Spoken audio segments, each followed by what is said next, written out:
हम लोग अपने बेटे को जनेऊ संस्कार कराते थे, वो खत्म कर दिए, ब्रह्मचारी बना ही नहीं रहे हैं। अब तो विवाह में ही ये कई बार जनेऊ हो रहा है।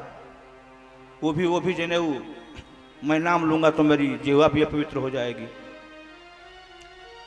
गृहस्थाश्रम को हम लोगों ने खत्म कर ही दिया। गृहस्थाश्रम समावर्तन संस्कार के उपरांत सिंदूर दान देने के बाद शुरू होता था। ब्रह्म विवाह में ये जयमाला, बरमाला और रिंग शिरोमणि, ये दो राक्षसियां आई, अब ब्रह्म विवाह को खा गई। अब ब्रह्म विवाह हो नहीं रहा है। बड़े बड़े बुजुर्गों को देखते हैं जो बूढ़े हैं, जानता नहीं महाराज जी, रिंग शिरोमणिया बड़ा नीक लागल है। देखो अपनी बेटी अपनी पोती को शूर्पणखा और ताड़का बनाने में बूढ़ों को अच्छा लगता है। ये जो जयमाल है इतना बड़ा खतरनाक राक्षस है कि सबसे पहले विवाह के मुहूर्त को खाता है। विवाह 2 बजे करना है तो 1:30 बजे तक तो जयमाल ही होगा। बिना लगन बिना मुहूर्त का मांग में सिंदूर पड़ जाता है। इसलिए फैमिली कोर्ट बनाना पड़ा सरकार को। ब्रदर कोर्ट नहीं बना, सिस्टर कोर्ट नहीं बना, फादर कोर्ट नहीं बना, मदर कोर्ट नहीं बना। कौन कोर्ट बना? कौन कोर्ट बना है जी? कहा ना मुँह बोले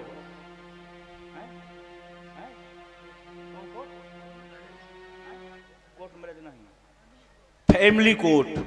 फैमिली कोर्ट बना। जिस भारत की स्त्री और पुरुष का चरित्र है, सुनहु प्रिया व्रत रुचिर सुशीला, मैं कछु करब ललित नर लीला। जंगल में राम जी ने कहा, देवी अब मैं कोई ललित नर लीला करना चाहता हूं। तो बोली कि आपकी नर लीला होगी तो मुझे रोल क्या अदा करना पड़ेगा? बोले तुम्हो पावक महू करहु निवास। तुम जिंदे आग में समा जाओ, तुम शरीर सहित आग में चली जाओ। एक बार भी सीता जी ने नहीं कहा कि आग में मैं क्यों जाऊं।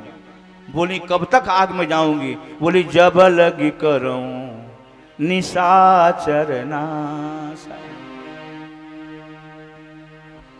सुनिए, जब तक मैं राक्षसों का नाश करूंगा तब तक आपको आग में रहना पड़ेगा और सीता जी आग में समा गए। जिस भारतवर्ष का दाम्पत्य जीवन ऐसा था, तब ऐसा था जब मुहूर्त में मांग में सिंदूर डाला जाता था, तब पति पत्नी का संबंध ऐसा होता था। अब तो बिना मुहूर्ते का हो रहा है और बिना मुहूर्त का होने के कारण तो विवाह खत्म ही हो गया।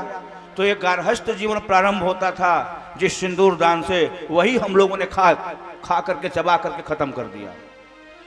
जब तक ये दोनों, एक राक्षसी रिंग शिरोमणि, यह राक्षस जयमाल पर रोक नहीं लगेगा, भारत एक लंका नहीं अरबों खरबों लंका के बराबर राक्षसों का देश हो जाएगा। इसको कोई नहीं रोक सकता है। मुहूर्त का आप मतलब समझ रहे हैं कितना मतलब है? भारत में गिद्ध भी मुहूर्त से काम करता था।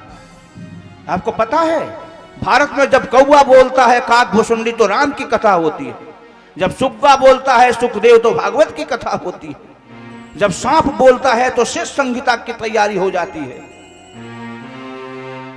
और जब आदमी बोलता है दुर्योधन तो महाभारत होता है। कभी विचार किया? यह भारत मुहूर्त का देश है। मुहूर्त का मतलब जानते हैं? भगवान श्रीमन नारायण का नेत्र, गोदी में बैठे हुए हैं जटायु जी। राम जी से बोले, पुत्र राम चिंता मत करो।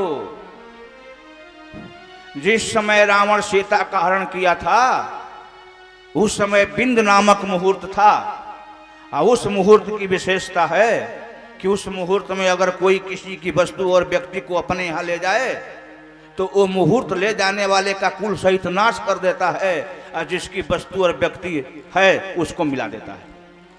गीत बोल रहा है, यह भारत का गीत मुहूर्त का महत्व बता रहा है।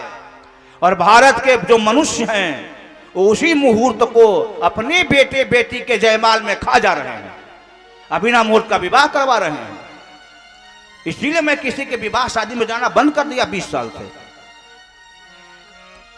बहुत मजबूरी में जाता भी हूं तो 5-10 मिनट में चला आता हूं।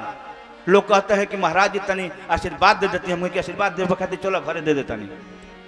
हम किसी के जयमाल बरमाल में नहीं जाते किसी के, इसका हम विरोध करते हैं। हम खुद भी नहीं करते गृहस्थ होने के बाद भी, नहीं करेंगे। दृढ़ इच्छा शक्ति और सत्संकल्पित होइए।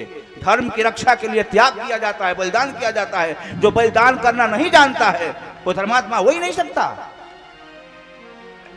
रोकिए इस पर। गृहस्थ आश्रम को नष्ट कर रहा है आप लोगों के बेटे बेटी का विवाह, इस पर नियंत्रण कीजिए।